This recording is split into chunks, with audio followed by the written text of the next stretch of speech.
So, a black woman assaulted sexually Power star Michael Rainey Jr. on live stream. So on, I believe it's called, his name is Tyleal James, had a live stream with Michael Rainey Jr.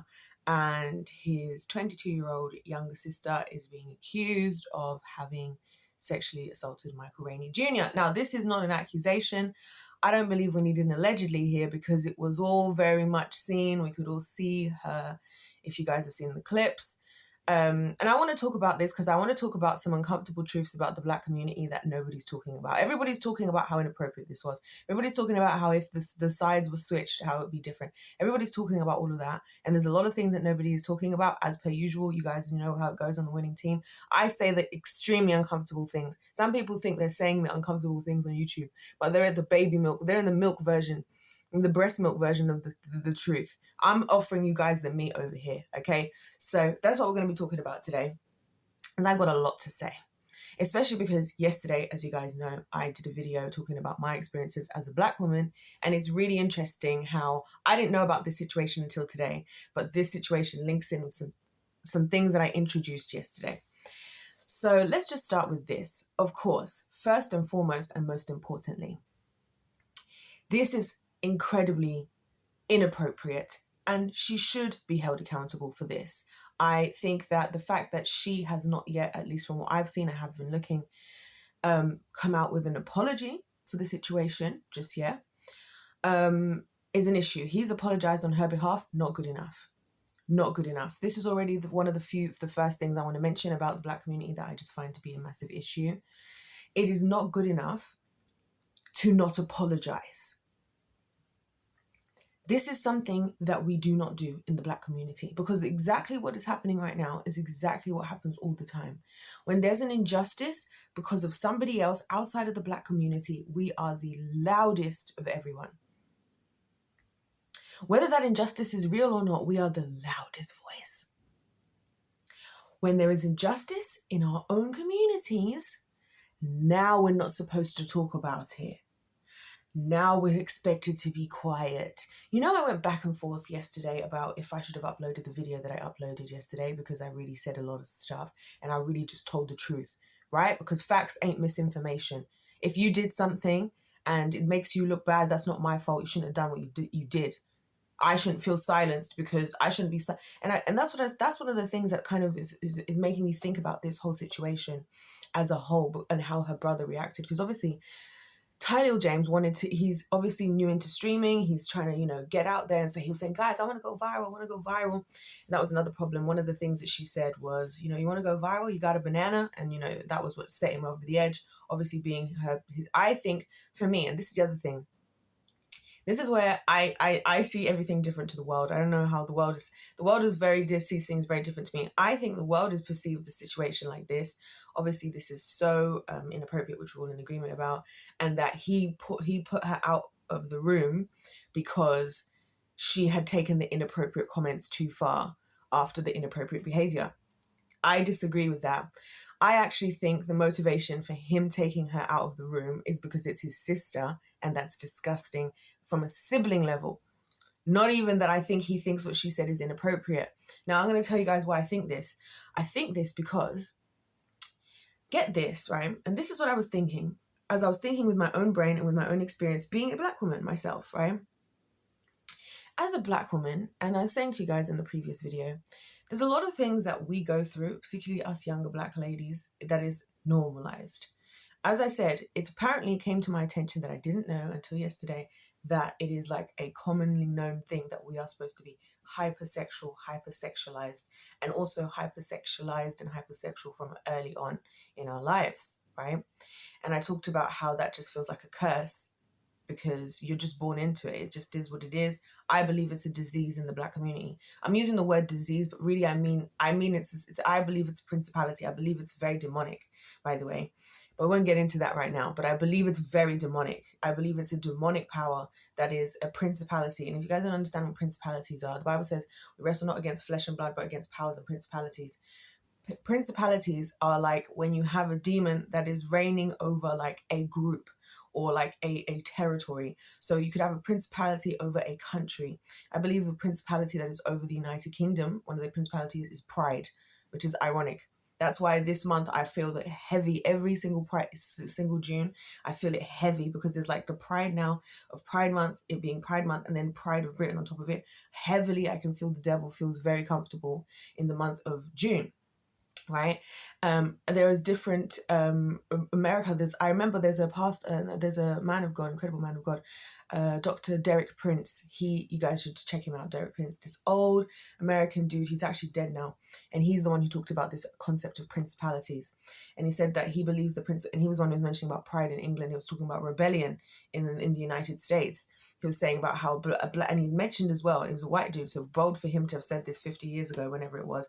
And he said that he believes that Black people have a principality of slavery, like they're still enslaved because they're enslaved to this principality. It's such a good sermon. You guys should check Derek Prince out. He's amazing. Anyway, I believe there's this principality that exists that does make this stuff true. I believe that this doesn't come from nowhere. And this is why when like people are just looking at all of these scenarios as in like one little thing, it's like, this isn't just an occasion where somebody just happened to be an inappropriate person. This is a snapshot of what is going on in the spiritual world and how it is affecting us in the natural. I believe that she did this because she felt this is normalized. People have looked at the scene of the situation, and I've been listening to what everybody else has to say, and I've been thinking about it. And what I've taken away from it is she felt comfortable. I believe that she felt comfortable to do this because for her, this is what was normally done. People are saying, oh, how could you do this when kids are around? How could you do this with this and this? How could she even be thinking to do something like this on stream? Somebody who is knowingly doing something that they think is wrong or that is not being normalized wouldn't do all of those things, right? Exactly. Or they would defend themselves. I'll give you guys an example. Gideon made a recent video, and I've talked about it a few times, where him and a couple of people came together to catch out pedophiles. And what they did is they got this girl who happens to be able to put on a really good voice for a 14-year-old, also very youthful looking, lured in this guy to her house. She was posing as a 14-year-old, and she's luring him in order to so they can catch this predator. He actually has kids. He actually abandons his son at home while he's asleep to come and now sleep with a 14-year-old girl, which is disgusting, right? But the thing that stuck out to me about this was that when he was confronted, because eventually they all come out from the woodwork and they all like, we know what you did, we know what you said, we've been watching everything, we've been listening to everything. He's very quick to explain how he's not been inappropriate, to the point where it's like he knows the law well enough because he needs to know where to toe the line. This is one of the reasons why I have issues with the law and the justice system anyway, is that we've just given people a way to find a way to get as close to the boundary but without touching it, which is why boundaries and everything and all this is just we're just in a sinful world, but we won't get into that today. So for me, the fact that he's so aware of the things, he's aware that he knows what he's doing is wrong, but he's doing it anyway, or at least that he can get in trouble, right? So that's why he played the cards the way that he played them very well. He was very careful, and you can see the difference. For me, the fact that this 22-year-old Black woman, the way that she acted, the fact that there was all these other guys around, the fact that there's kids standing just in front of her, the fact that when the situation goes down, he looks clearly uncomfortable, right? Now, to me, I am a believer in, like, we all can see if you're doing something that makes somebody feel uncomfortable, you stop doing it, right? You don't need somebody else to tell you to stop doing it. You stop doing it. So why wouldn't you stop doing it if you can see that somebody else is uncomfortable? Why did it take somebody else to come and have to pull him kind of, and like, because one of the other guys came in and kind of just like put his arm around him as if to kind of like acknowledge that what was going on was wrong. But, you know, no one is saying anything. No one went out of their way to say, excuse me, stop, that's inappropriate, right? For example, because I was thinking, what would I do in that scenario? I probably would say in front of everyone, I'll be like, Michael, are you okay, by the way? Are you okay? Like, I would probably say something in front of everyone, because I would be like, we need to shake up the whole room right now, because this isn't okay. And I want to make sure if anything's going down, like, this is fine. Also, we're live on stream. Like, people are watching this, you know, and whatever and what have you. So putting all this together of all the reasons why she shouldn't have felt comfortable to do this, taken into account, and she shouldn't feel comfortable to do this. And then also taking into account these other factors.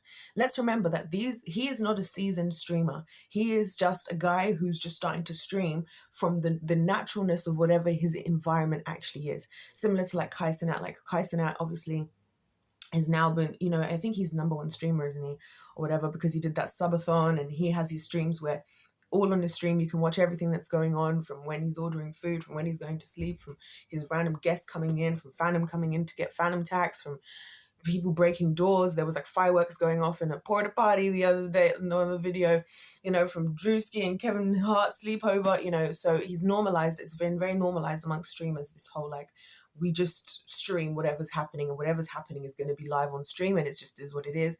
And I think there's a lot of interest in that for modern society, because we're all kind of getting a bit, well, I've been long sick and tired, but now society is also getting a bit more sick and tired of overproduced, over edited stuff.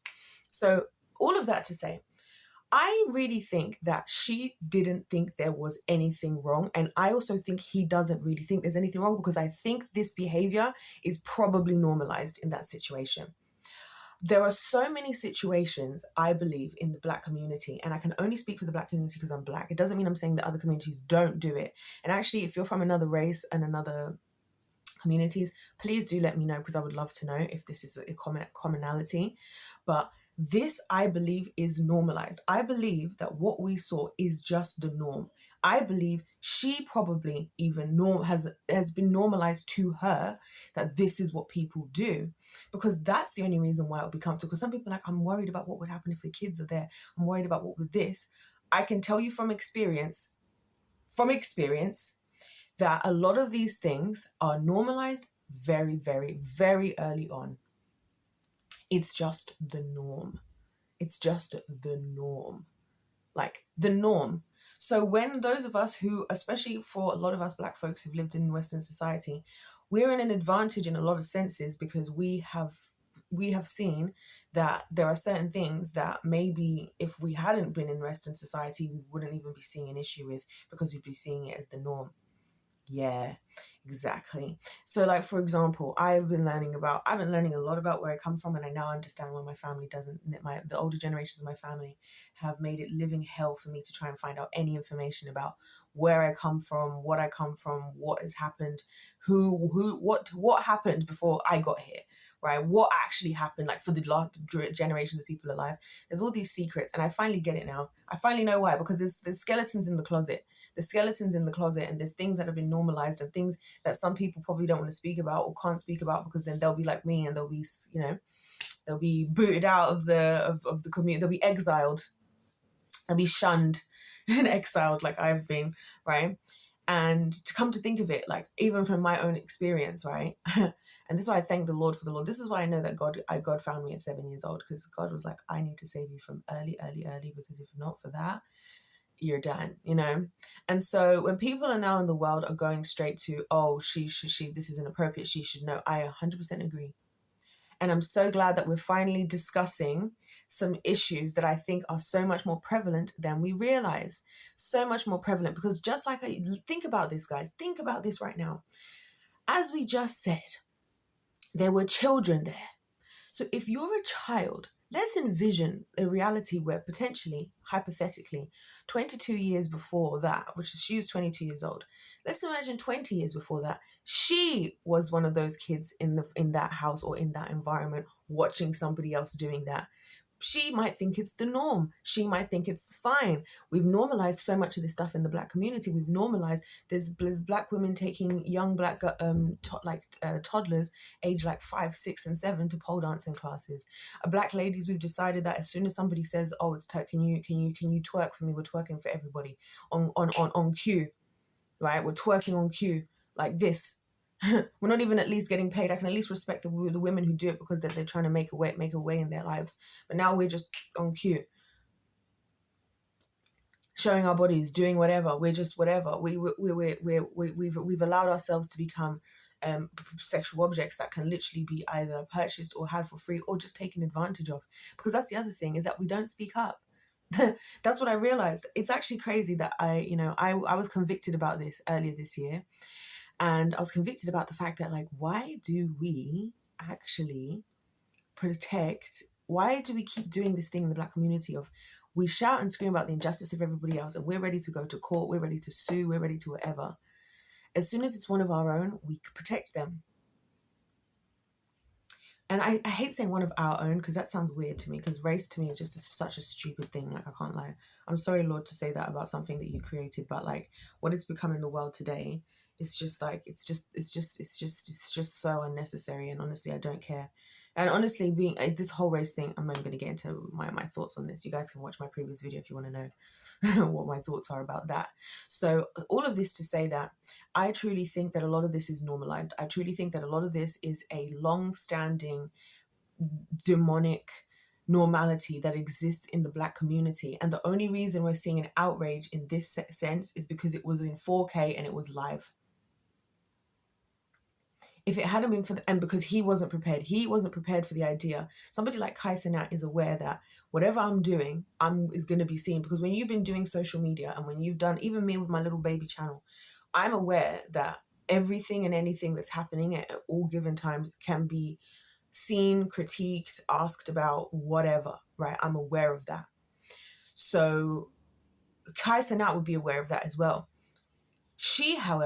Tyleo James, however, may not have thought so much, as he was so busy, desperate. This is another reason why I shouldn't be desperate for money, power, and fame, you guys, because sometimes it's best that you allow the Lord to do what he needs to do first, so that you don't catch yourself out, you know? And also, let's just talk about the fact that 50 Cent was like, oh, this isn't that big of a deal, whatever 50 Cent said. Of course he would say that. 50 Cent being the number one involved in the Diddy behaviors. He's the exact one involved in the Diddy behaviors. So of course for him, like the entitlement, and I've seen it, guys. I've seen the demonic nature of this like thing that exists in the Black community that just has this like, this is how demons operate. Like, this is what I don't think you guys understand. And I'm not villainizing the 22-year-old girl alone. I'm saying this is a whole issue amongst the thing, because think about it. Why is nobody else in the room saying something? Why ain't one of the other guys not being like, whoa, this isn't appropriate? Like, what are you doing to bro? Whatever, whoa, like, why is nobody else shouting out about it? Why even is the brother, why is she not having to apologize? Why is nobody asking her to apologize? Because I think to him, it's not a big deal, but he's got to apologize for the internet. That's why people aren't happy with the apology and kind of feeling like the situation seems a bit disingenuous, and people are feeling like, this isn't justice, we need more justice. Because I don't think he thinks it's a problem, because I also think he thinks it's normal. That's why when he said, notice what he said specifically, and I always pay attention to what people actually say, right? What he said in his response was, she's not used to having people like him around, or something like that. She's not used to being around people like that. So let's extrapolate from that what could be being said here, right? I'm understanding this as, some people are like, oh, that's not an excuse to act up. I don't even think it's an excuse. I think it's an explanation. I think it's an explanation that this is what we normally do, but we would not normally do this with famous people, because we understand that although this is normal for us, this might not be the best for the public and for if there's a celebrity around. That's actually what I think is what he was saying, right? She's not used to seeing people like that. The other darker side to it, and this is the bit where it gets dark, if you ask me, is this idea that we're not used to people like this around us. We're so degenerate that we can't control ourselves. Now, all of these characteristics that I'm discussing are all characteristics of demons. The not being able to control themselves, the groping. Think about Baby Reindeer. In Baby Reindeer, the lady supposedly who Richard Gadd mentioned, right? He talks about a similar situation where she pushes him against the wall and she gropes him, right? Now, I find all of this to be fascinating. Everything is fascinating about this world we live in, because this story is new. Everything is happening as we speak. It is June. It is Pride Month. Pride Month, which has replaced, ironically, Men's Mental Health Awareness Month. Father's Day is tomorrow. Isn't this just interesting? Do you guys really think, at this point in time, for those of you who've been on my channel for long enough, do you really think that these things are all coincidental? Really? Like, really? Are we really that stupid at this point that we think all these things are coincidental? So this, like, predatorial, entitled Nate. I've seen it. I've experienced it, guys. I've experienced it myself. And I experienced it before I understood what demons were. And then when I understood what demons were, I saw that that's how they behave. Because why is it that demons behave this way? Demons, they were, when God sent the flood, he got rid of all the flesh. He got rid of all these creatures that were that were angels and men and women mixed together. But their spirits were disembodied, the disembodied spirits, and everything that those disembodied spirits wanted to do, right, is exactly what they want to be in us, so they can do it through us, because they can't do it without a body, which is why they want to be inside of us, right? They need a body to do it. All the things that are described about, the way that they lusted after the women of the world and were angels. They were supposed to be angels, but they were overcome with these lustful thoughts of the women, and then the women partnered along with them in this just treachery. You know what I'm saying? This is what we're seeing the results of, like, even if you just look at it from that standpoint, right? And then what did they do? Let's actually read what the Bible says. Who knew the Bible was coming in this video? I know exactly where we're going, Genesis 6, because as I've been saying to you guys, it only took us 3 chapters to make the first sin, and 6 chapters to ruin everything. So, and then it says,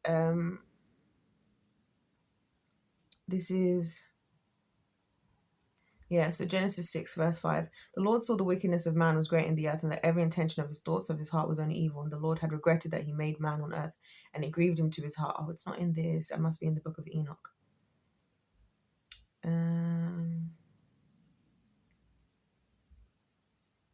Yeah, and then God said he was sorry that he made them. Oh my gosh. And guess what? Let's also talk about that for a second. Because what was the promise?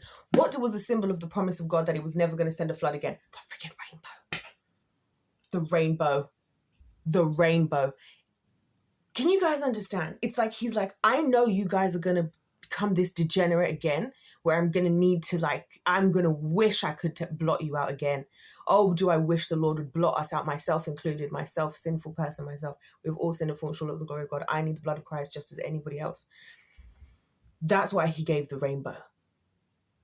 That's why, because he was like, I know you guys are going to do this again, and I'm going to have to make you a promise, because I keep my promises. Because if I don't make you a promise, you're going to give me more than enough reason to do it again.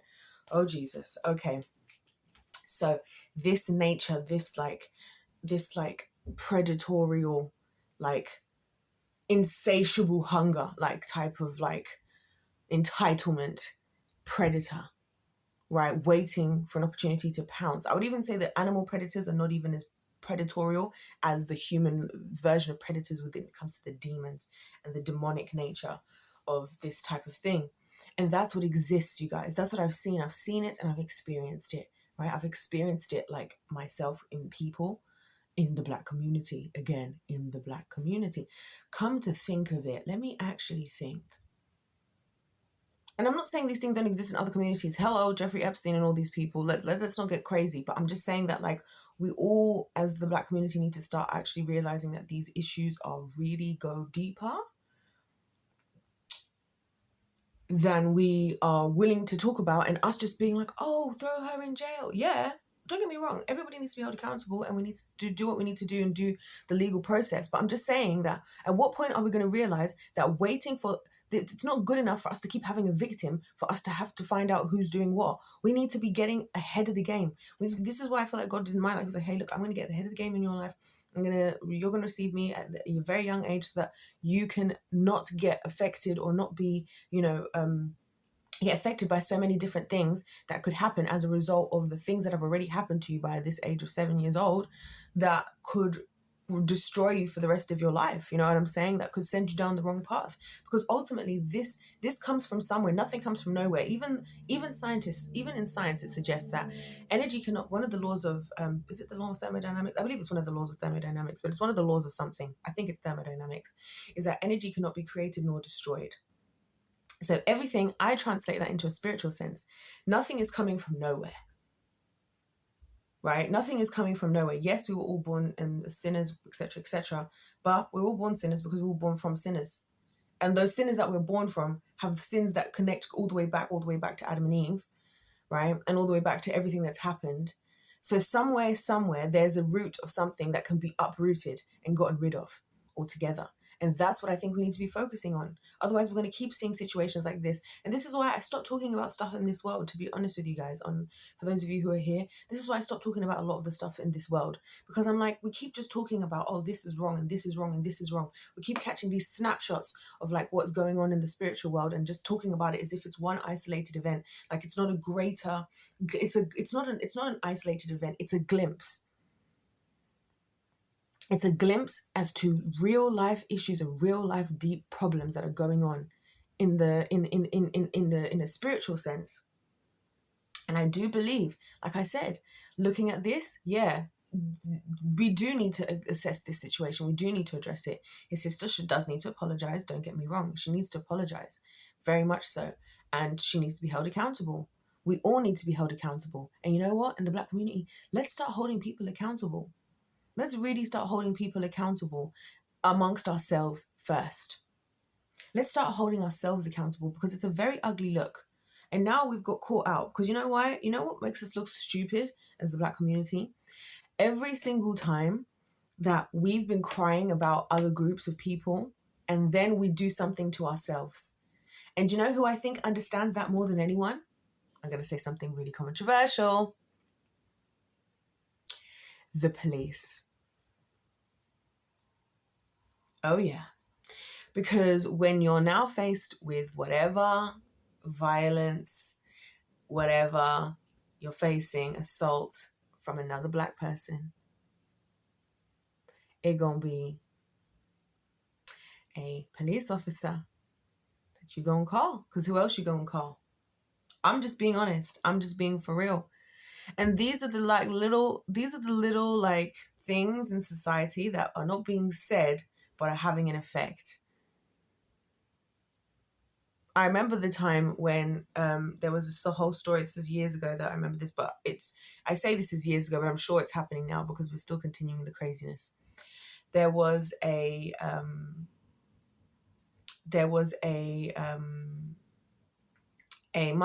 some mothers whose sons had stabbed each other, or someone stabbed someone and someone else stabbed someone else, and I don't know exactly what happened, but basically, long story short, after the fact, the mothers, this is all Black people by the way, went to the police, and the police were the ones that were helping them. When Lil Wayne was feeling suicidal, he shot himself in the head. The police arrived. It was the police that saved him. In fact, it was a white police officer. Yeah. Can I say something really uncomfortable? With all of these crimes that we have as Black folks, and this whole police racism, systemic racism, I actually can completely understand and sympathize with any police officer if I was a white man police officer and I'm used to having to be called maybe for domestic violence cases where it is a Black on Black situation or assault, such as this very situation here and now. Because if we do decide to prosecute, everyone's like, she needs to go to jail. All of you Black people saying she needs to go to jail, are you aware that she may be arrested by a white police officer? How do you feel about that? How do you feel about the fact that it may require a white police officer to get justice for Michael? Are we okay with that? Because I honestly have been thinking, I really started thinking about this earlier this year. It really made me think about it a lot, that we as the Black community don't realize how much we are creating. I can understand if police officers as a whole are annoyed at the Black community. I can understand, because it's like on the one hand, you're upset with everybody else, or upset with us, and you're saying the systemic racism, cut the funding, cut this, cut that. And on the very other hand, if something's going down, who are you calling? Because these are the people, while you're all saying, I just want to know from those people saying, oh, she needs to go to jail.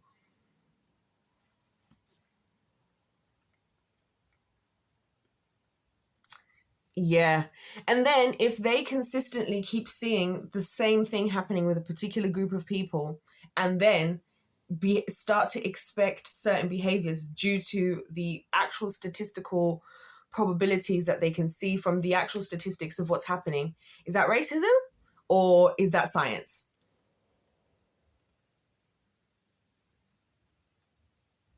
This is why I think that the modern Western Black community fundamentally is behaving in a very stupid manner at the moment.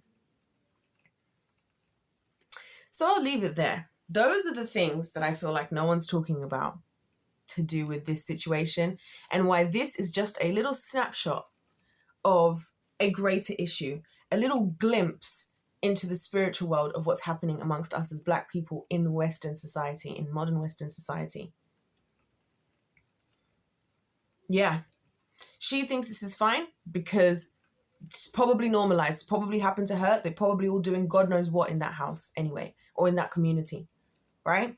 Number one.